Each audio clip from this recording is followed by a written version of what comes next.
روزہ اسلام میں تیسرا فرض رکن ہے۔ پہلا رکن کلمہ پڑھنے سے انسان مسلمان ہو جاتا ہے، لیکن بار بار کی تکرار اور الفاظ کے ٹکراؤ سے جب کلمے کا نور دل تک پہنچ جاتا ہے تو اس وقت انسان مومن کے مقام پر پہنچ جاتا ہے۔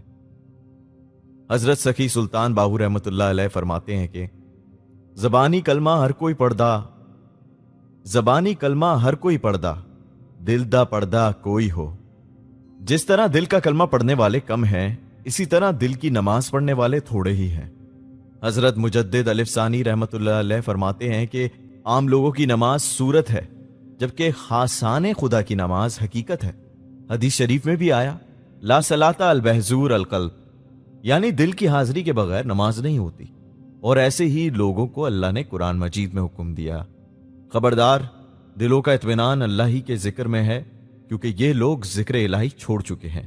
کلمہ شریف اور نماز، رکوع سجود، تسبیح و تحلیل سب عبادات زبانی اور وقتی ہیں، لیکن روزہ تو ایک بھوک کا نام ہے کہ سارے دن بھوکے پیاسے بیٹھے رہو۔ آخر اس بھوک کا بھی کوئی مقصد ہوگا جسے بہت کم لوگ جانتے ہیں۔ جس طرح فرض کے طور پر نمازیں پڑھ لیں، اسی طرح فرضی روزے رکھ لیے، لیکن یہ خبر نہیں کہ نمازیں دل کو صاف کرنے کے لیے اور روزے نفس کو پاک کرنے کے لیے ہتھیار ہیں۔ اگر ان سے نفس اور قلب کی طہارت نہ ہوئی تو شاید پھر سب کچھ بیکار ہو جائے۔ لوگ کہتے ہیں کہ اللہ تعالیٰ عبادت سے ملتا ہے، لیکن یہی ایک نکتہ ہے کہ اللہ تعالیٰ عبادت سے نہیں ملتا بلکہ دل سے ملتا ہے۔ عبادت دل کو صاف کرنے کا ذریعہ ہے۔ جس عبادت سے دل صاف نہیں ہو سکتا تو پھر وہ عبادت صورت عبادت ہے، جس کی قبولیت کا بھی کوئی اعتبار نہیں۔ جس طرح نماز بے حیائی سے روکتی ہے، اگر نمازیں پڑھ کر بھی بے حیائی موجود رہتی ہے تو پھر وہ نماز ہی نہیں جس کے لیے اشارہ ہے۔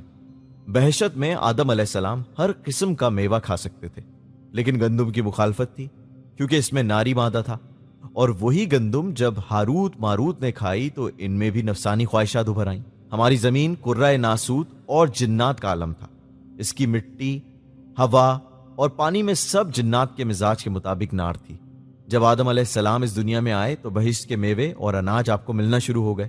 اس کے بیج زمین میں ڈالے گئے، جب فصل تیار ہوئی اس میں زمین کی نار بھی مل گئی، اور بار بار زمین میں کاشت سے آج ہر پھل اور اناج نار ہی نار ہے۔ علامہ اقبال فرماتے ہیں کہ یہ خاکی اپنی فطرت میں نہ نوری ہے نہ ناری ہے، یعنی انسانی روح نہ نوری ہے نہ ناری ہے، اس کو جیسی بھی غذا فراہم ہوتی ہے یہ ویسی ہو جاتی ہے۔